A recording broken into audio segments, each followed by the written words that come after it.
commencement était la parole. Et la parole était Dieu.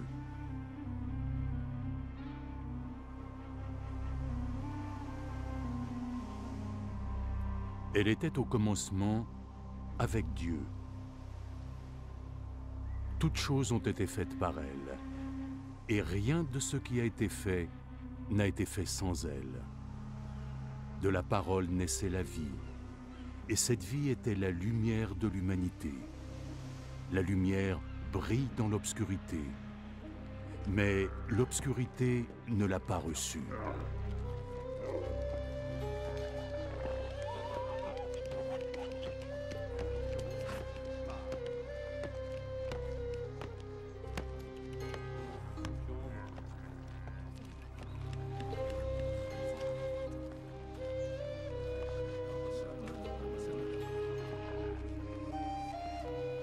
Dieu envoya son messager, un homme appelé Jean, qui vint pour parler de cette lumière aux hommes, afin que tous puissent entendre le message et y croire.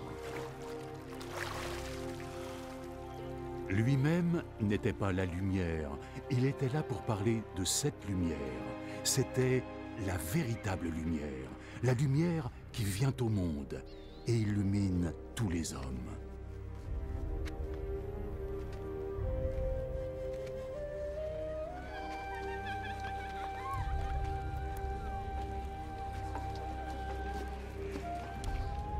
La parole était dans le monde, et Dieu a créé le monde à travers elle, mais le monde ne l'a pas reconnue.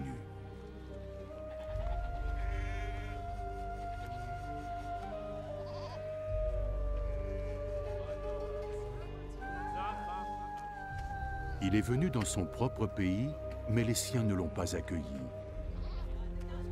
Cependant, certains lui ont ouvert leurs bras et ont cru en lui. Alors il leur a donné le droit de devenir des enfants de Dieu. Ils ne sont pas devenus des enfants de Dieu par nature. En fait, ils n'étaient plus les enfants de leur père. Dieu était devenu leur propre père.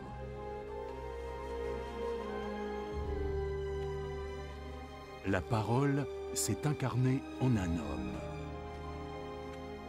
Et il a vécu parmi nous, plein de grâce et de vérité. Nous avons vu sa gloire, la gloire qu'il a reçue en tant que Fils unique du Père. Il a parlé en son nom. C'est lui qui est unique, celui dont je parlais quand j'ai dit « Il vient après moi ». Mais il est bien plus grand que moi, parce qu'il existait bien avant que je naisse. Nous avons tous reçu la plénitude de sa grâce, une bénédiction après l'autre. Dieu nous a transmis la loi par Moïse, mais la grâce et la vérité sont venues par Jésus-Christ. Personne n'a jamais vu Dieu. Le Fils unique qui est comme Dieu et aux côtés du Père est celui qui l'a fait connaître.